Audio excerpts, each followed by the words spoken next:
kışkıra silep kine, sağlığın silep kine. Girsen ilkem yanıma, gülümsürep kine.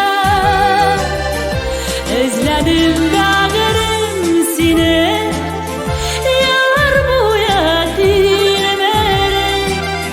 Duymaz sahrı menge duymaz, gözlerim seni görer. Özledim dağırım seni, yıllar boya dilmerim. Duymaz sahrı menge duymaz, gözlerim seni görer. Salkın şişmeler şıltırap ağa, nur sibe kıyaş gelir. Alma ağaçlar akşel yabıngan, irkem senin gibi. Özledim dağırım seni, yıllar boya dilmerim.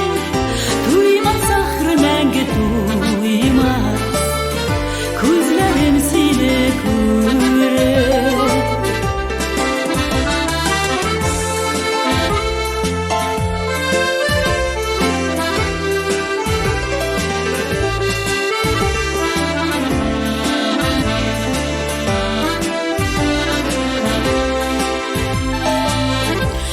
Benim yoluma yaktın nurlar, alıp ki gübre gider.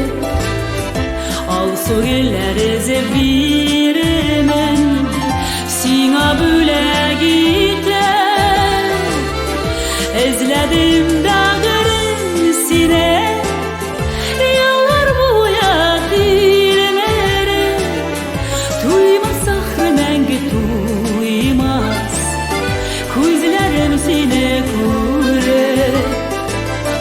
Özledim dağırım seni, yıllar boya dilmerim. Duymaz sahrı menge duymaz, gözlerim seni görer. Duymaz sahrı menge duymaz, gözlerim seni görer. Gözlerim seni